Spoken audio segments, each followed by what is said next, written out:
Ġesu juża kliemi bes ħafna fil-Vanġelu ta' nhar il-Ħadd, naqalaw għajnejna, naqtaw idejna jekk dawn huma għalina okkażjoni ta' dnub. X'irid jgħid bihom dal-kliem daqshekk kiebes il-mulej tagħna. Nsellmilkom minn Nażaret warajja l-Bażilka ta' Nażaret tfakkarna fil-misteru kbir tal-Inkarnazzjoni u nistedinkom għal 201 riflessjoni 3 minuti mal-Patri. Ġesu juża kliem ibes biex jgħallimna nevitaw l-okkażjoni ta' dnub. Jekk għajnejk hija għalik okkażjoni ta' dnub, aqtaħħa barra jgħid Ġesu.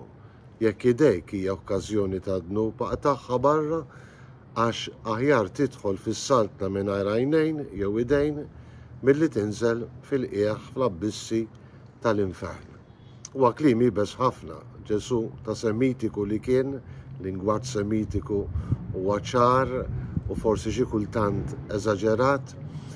Ekku Ġesu jurina l-importanza li fil-ħajja tagħna, fil-ġlieda tagħna kontra d-dnub u l-ħażen irridu nkunu għaqlin, prudenti u nitalmu nevitaw l-okkażjoni ta' dnub. Ħadd minna huwa iblaħ u nafu li ma huma l-okkażjonijiet ta' dnub li lilna l-aktar iwaqqawna speċjalment fl-erjas tal-ħajja tagħna fejn aħna l-aktar dgħajfin.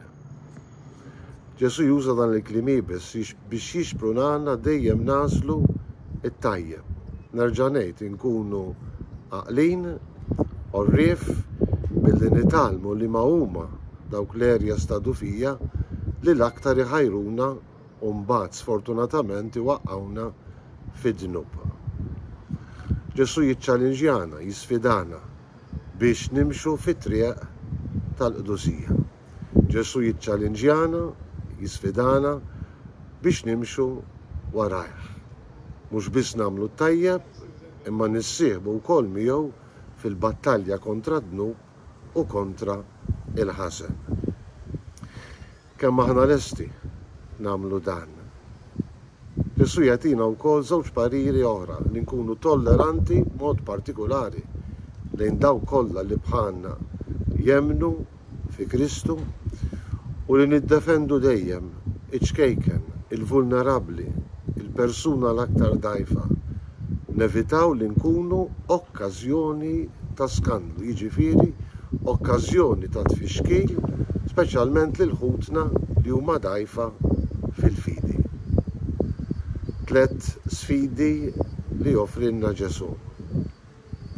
Kemm aħna lesti li nilqawhom u ma' Ġesu noħorġu rebbieħin. Nsellmilkom minn Nażaret u l-mulej jagħtikom is-sliem tiegħu.